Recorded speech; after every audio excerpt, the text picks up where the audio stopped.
বর্তমানে ফুটবল বিশ্বের অন্যতম একটি আসর চলছে, যেটির নাম হচ্ছে ক্লাব বিশ্বকাপ। বিশ্বের প্রতিটি দেশ থেকে আসা দলগুলোর মধ্যে বর্তমানে ল্যাটিন আমেরিকার দলগুলো তুলনামূলকভাবে বেশি সাফল্য পাচ্ছে, যেখানে ফুটবলের এক রাজত্বের নাম ইউরোপের দলগুলো, আর সেখানেই এই সকল দল ল্যাটিন আমেরিকার দলগুলোর কাছে হিমশিম খাচ্ছে।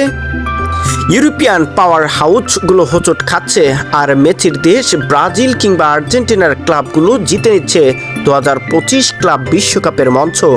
এটা কি নতুন যুগের সূচনা, যেখানে ইউরোপ নয়, এবার বিশ্বকাপের রাজত্ব করবে ল্যাটিন আমেরিকার ক্লাবগুলো? ইউরোপিয়ান ক্লাবগুলোর নামের তালিকা আসলে প্রথমে আসে বায়ার্ন মিউনিখ কিংবা চেলসির মতো সকল দল। চেলসি যখন গ্রুপ পর্ব থেকে ছিটকে পড়ে তখন পালমেইরাস গ্রুপের টপে।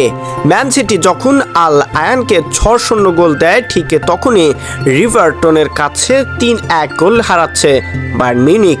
আসলে এখানে কি লুকিয়ে রয়েছে, বা ফুটবল বিশ্বের কি নতুন দিগন্ত শুরু হতে যাচ্ছে ল্যাটিন আমেরিকার দলগুলোর কাছ থেকেই? এবারের বিশ্বকাপটা আসলে কাদের হাতে উঠতে যাচ্ছে, ইউরোপ না ল্যাটিন আমেরিকা? এটাই এক প্রকার বলাই যায় 2025 ক্লাব বিশ্বকাপের চমক ইউরোপ নয়, এবার সেরা ল্যাটিন আমেরিকা। 2025 সালের ক্লাব বিশ্বকাপে ইউরোপিয়ান পাওয়ার হাউসদের হারিয়ে ল্যাটিন আমেরিকার ক্লাবগুলো কিভাবে দাপট দেখাচ্ছে? প্র্যাকটিস, স্কিল এবং মানসিক শক্তির এই লড়াইয়ে কারা এগিয়ে এবং কেন, বিস্তারিত জানুন এই ভিডিওতে। মেসির দেশ কেন দাপট দেখাচ্ছে ক্লাব বিশ্বকাপে? আর্জেন্টিনা ও ব্রাজিলের ক্লাবগুলো কেন ইউরোপের চেলসি, বায়ার্ন মিউনিখ বা জুভেন্টাসকে চাপে ফেলছে? ফুটবল শৈলী, ফ্যান সাপোর্ট এবং দলের মধ্যে বোঝাপড়ার এমন শক্তি কোথা থেকে আসছে? হয়তো এবার সেটাই দেখাতে যাচ্ছে। ইউরোপ যখন হোঁচট খায়, ল্যাটিন তখন জয়গান গায়। চমকে উঠেছেন ক্লাব বিশ্বকাপের পারফরম্যান্স বিশ্লেষণে দেখা যাচ্ছে ল্যাটিন ক্লাবগুলো অনেক বেশি সংগঠিত ও ফোকাসড। ইউরোপের ক্লাবগুলো কেন ম্যাচ হারছে বা কষ্টে জিতেছে, এই ভিডিওতেই সেটাই জানবেন।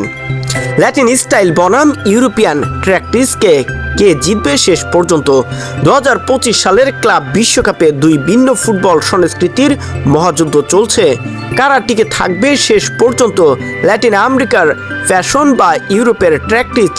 ল্যাটিন আমেরিকার ক্লাবগুলো কিভাবে ইউরোপিয়ানদের হারাচ্ছে? ফুটবল বিশ্লেষণের চমক। ফুটবল মাঠে শুধু নাম নয়, খেলাও বড় কথা। ইউরোপিয়ান গ্ল্যামার ক্লাবগুলো যখন পয়েন্ট হারাচ্ছে, তখন ফ্লামেঙ্গো, রিভার প্লেট বা পালমেইরাস কেন হাই পারফর্ম করছে? ইউরোপিয়ান ক্লাবগুলোর যে সকল খেলোয়াড় বা কোচ স্টাফরা যে পরিকল্পনা করছেন, সেটাতে কি এক প্রকার ধুলো নেমে এসেছে তাদের কপালে? ল্যাটিন আমেরিকার দলগুলো তারা তুলনামূলকভাবে দুর্বল হলেও কেনই বা এভাবে তারা সাফল্যর দেখা পাচ্ছে? আসলে কি রয়েছে এটার পেছনে আসল রহস্য? মেসি, নেইমার কিংবা আরও বড় খেলোয়াড় সবাই তো এসেছে ল্যাটিন আমেরিকা থেকে। সেখান থেকেই কি তাহলে সেই হাওয়াটা নিয়েই মাঠে নেমেছে ল্যাটিন আমেরিকার দলগুলো? সেটা খুঁজতে গিয়েছিল আমাদের খেলাযোগ, কিন্তু সেটার উত্তর মিলেছে যে তাদের যে প্ল্যান, পরিকল্পনা সব কিছুই যেন নতুন করে একটা সাজাতে যাচ্ছে, যা ইউরোপিয়ান ফুটবল দেখে তারা সে সকল বিশ্লেষণকে কাজে লাগিয়েই সেটা তাদের বিপক্ষেই ব্যবহার করছে। আর এটাতেই নাকি এক প্রকার সাফল্যর দেখা পাচ্ছে ল্যাটিন আমেরিকার দলগুলো। কিন্তু এখনও সময় বাকি ফাইনালে যদি ল্যাটিন আমেরিকার দল সাফল্য পায়, তাহলে এইবার ইতিহাস হবে ক্লাব বিশ্বকাপের চ্যাম্পিয়নে। শহীদুল ইসলাম শহীদ, স্পোর্টস ডেস্ক।